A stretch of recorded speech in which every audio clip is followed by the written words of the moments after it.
Nobody got the full story. And I want to sit with that for a moment before anything else.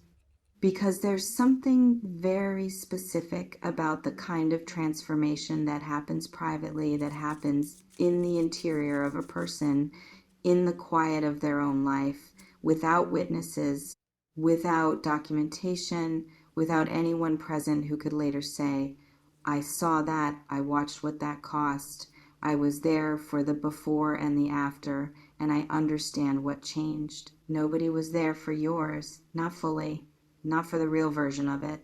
People around you experienced the surface effects.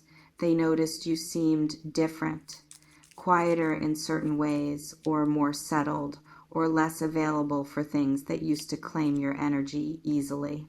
They sensed something had shifted without being able to name what. And because you're Virgo, because you process internally, because you don't narrate your own pain while you're inside it, because the most significant things that happen to you tend to happen in private. They didn't get the explanation, they didn't get the context. They got the result without the story. And the result, the version of you that exists now on the other side of whatever this was, is someone they're still trying to understand, still calibrating to, still adjusting their approach to, because the old approach, the one that worked before, keeps not landing the same way. They can feel that you're different. They have no idea why. Let me describe what actually happened. Not in the external sense that's yours, specific to your life, specific to the particular chapter that changed things, but in the interior sense, in the specific, unglamorous, mostly invisible way that real transformation actually occurs. It started with something breaking, not you, I want to be precise about that, not you breaking, something in you breaking, a belief or an expectation or a way of understanding how things worked that you'd been carrying for so long you'd stopped examining it, something that had been load bearing in your interior architecture without you fully knowing it was there. And then something happened, whatever it was, however it arrived, that tested that belief, that put weight on that expectation, that revealed in a way that couldn't be explained away or filed under bad luck or managed with the usual tools, that the thing you'd been building on had a fault in it. And for a period, and I want to describe this period carefully because I think it's important, everything felt uncertain, not just the specific thing that broke, everything. Because when something load-bearing gives way, everything above it shifts. And you were standing in that shifting in the middle of your own life, still functioning from the outside because you're someone who keeps functioning, but internally navigating a landscape that didn't look the way it used to. Nobody saw that navigation. Nobody understood what it cost. Hold on. Because there's something I want to describe about the specific quality of what you went through that I don't think has been named for you properly. It wasn't just difficult, it was clarifying. And I don't mean that in the easy retrospective way where people say hard things happen for a reason and you find the lesson and move on. I mean something more uncomfortable than that, more specific. What happened to you removed something, not something bad necessarily, something you were attached to, something that had been part of how you understood yourself or how you understood your place in relation to other people or how you understood what you deserved and what was available to you. Something that felt like part of your identity, even though it was actually just a story you'd been telling, and losing it, being separated from it through whatever happened, was genuinely painful in a way that didn't have an easy narrative attached to it. It wasn't a clean loss. It wasn't the kind of thing you could grieve properly, because grieving properly requires being able to name what you lost. And For a long time, you couldn't fully name it. You just felt the absence of it and moved through your days with that absence present. There's an image that keeps coming, and I want to describe it precisely. A room after something has been removed from it. Not a small thing, something significant, something that took up real space. And the room still functions as a room.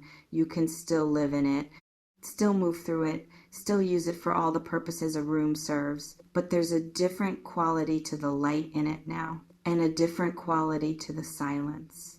And occasionally, without warning, you become aware of the space where the thing was. Not with active grief necessarily, just awareness, the way you become aware of a tooth only when it's gone. The way absence has a presence of its own. That's what this period has been. And you've been living in that room, adjusting to the new light, the new silence, the new spatial reality of your own interior, learning to move around the absence without always being oriented by it. And recently, and this is what I keep coming back to when I sit with your energy right now, recently you've started rearranging, not replacing what was removed.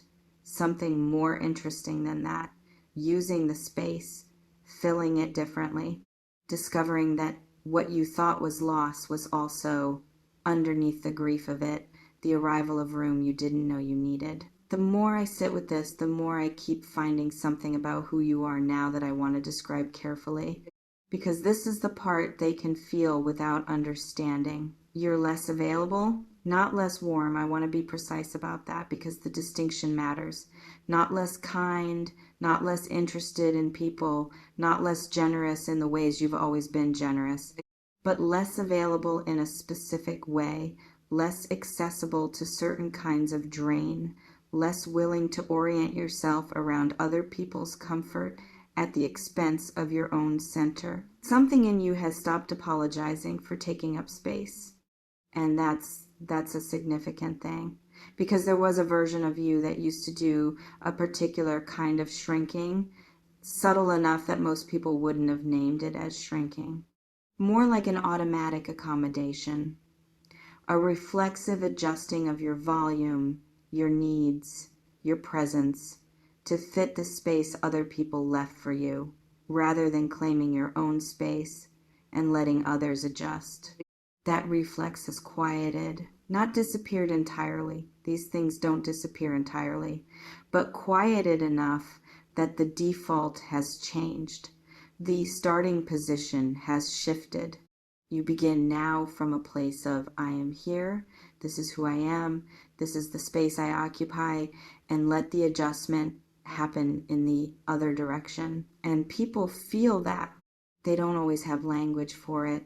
They might describe you as more confident or more serious or harder to reach. They're reaching for words that approximate an experience they can't fully account for. What they're actually feeling is someone who has come home to themselves. Wait, I want to go deeper here because there's something underneath what I just described that I haven't reached yet.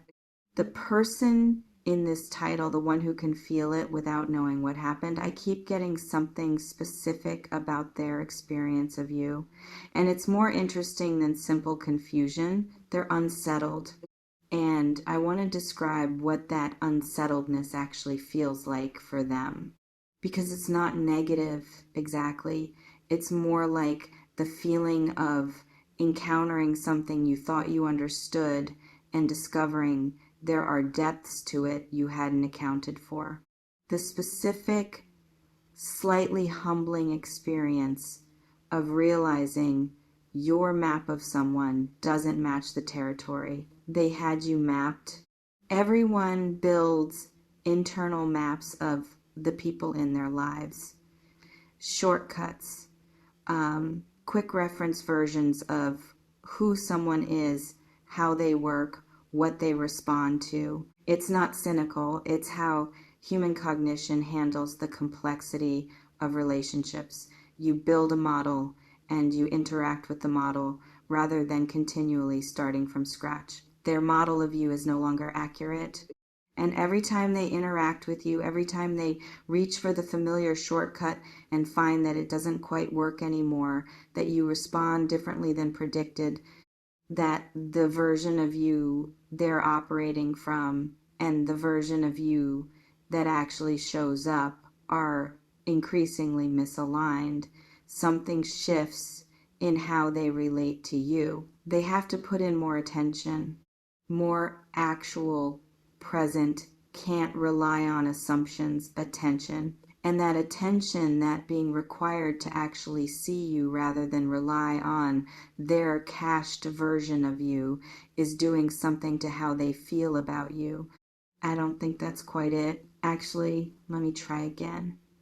Because I keep getting pulled towards something more specific and I don't want to flatten it. It's not just that they're paying more attention.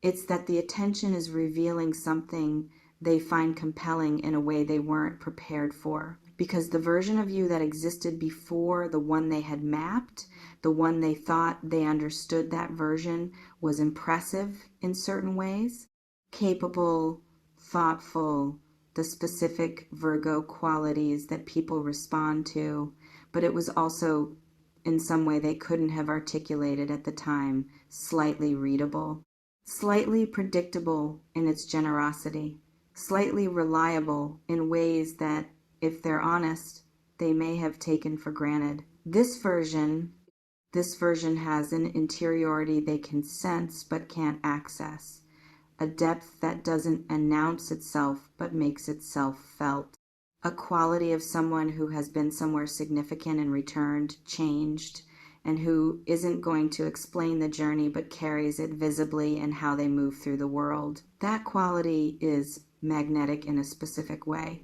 not because mystery is a strategy, because authenticity, real, earned, hard-won authenticity, pulls people toward it in ways they can't always explain. They're being pulled. There's something about the way this person watches you now that I want to describe. It's different from how they used to watch you. Before, and I want to try to capture this without being harsh about it, before there was a casualness to their attention, a taking you in quality that didn't ask too much of itself.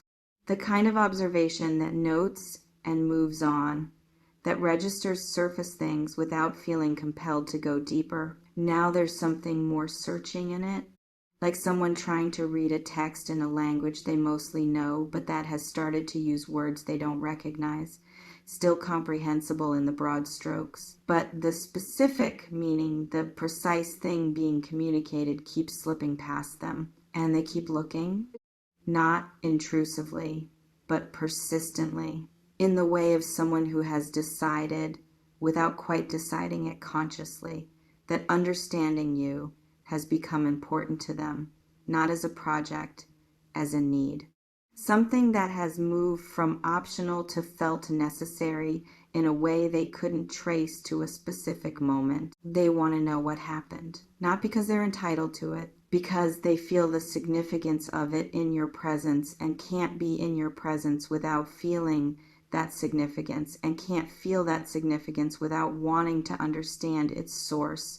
I want to talk about something that might feel uncomfortable. You don't owe them the story. I want to say that clearly because I think there's a part of you that sometimes feels the pull of explanation, of filling in the blanks for people, of giving them the context that would help them understand the why behind the what, especially with people you care about, especially when the not explaining creates a distance you can feel.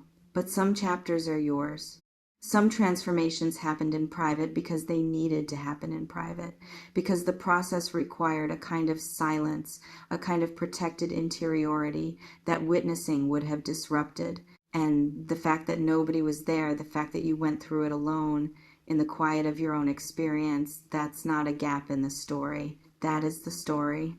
The story of someone who does the interior work without requiring an audience, who transforms without performance, who becomes without announcing the becoming.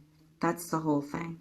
and the people in your life who are worth your time will feel the significance of that, even without the explanation, will honor the private nature of it, will understand on some level that there are rooms in you they haven't been invited into, and that the invitation, if it comes, will be worth waiting for. The ones who need the explanation before they can value the result, those are not your people.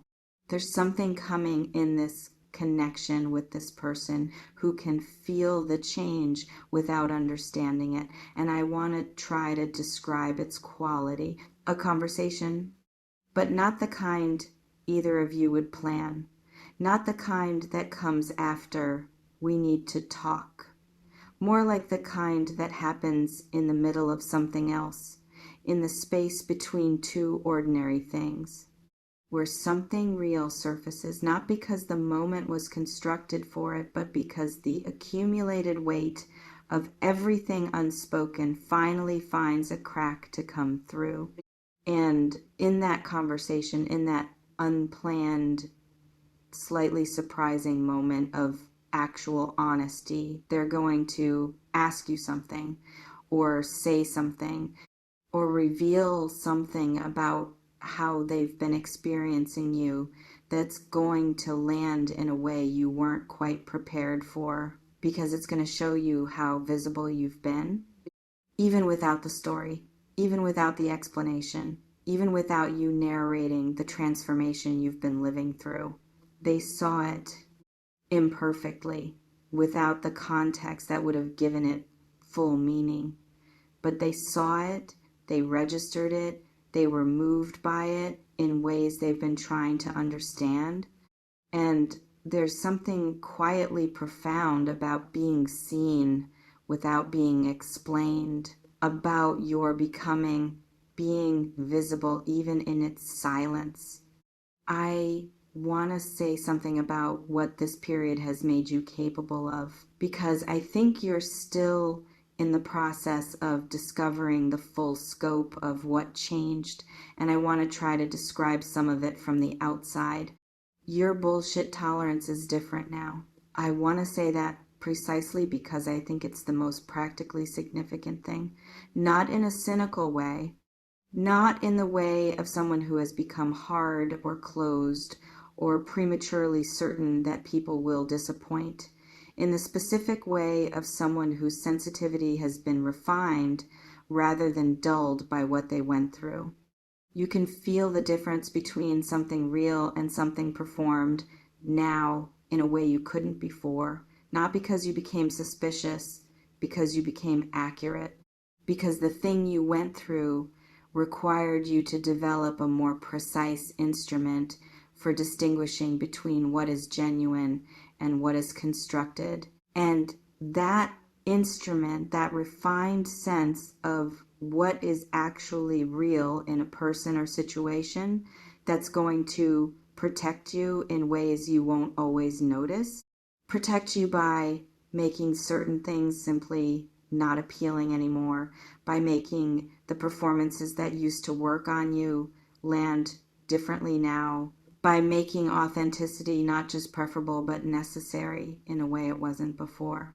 You need real now, genuine, unperformed, actual, and anything less than that is going to register as insufficient before you've even consciously processed why. The last thing, they can feel it, but they don't know what happened.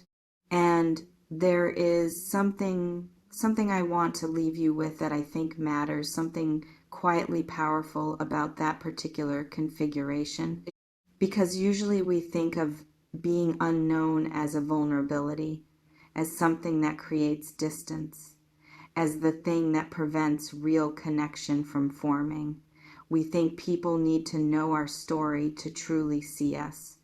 But what I keep finding when I sit with your energy right now is something different. What you've been through has made you someone whose presence communicates before their words do. Whose being in a room tells people something significant before a single piece of history has been shared. Who carries the evidence of their own depth in the specific way They listen, respond, hold themselves, move through the world. You've become someone whose story you can feel before you hear it. And that quality, that legibility of depth without the requirement of explanation, that's not something you can manufacture. That's not something that comes from performing a certain way or curating a certain image. That's what genuine transformation looks like from the outside. You went somewhere, you came back, changed, and the change is written in everything about you now. They feel it. They don't have the words for it yet, but they feel it. And that feeling, that pull toward something they sense but can't name, that's the beginning of something worth paying attention to. If something in this touched something you've been carrying privately, if a moment landed in a way that felt true, I'd love to hear from you in the comments. Tell me what resonated, even just a few words. It means more than you know.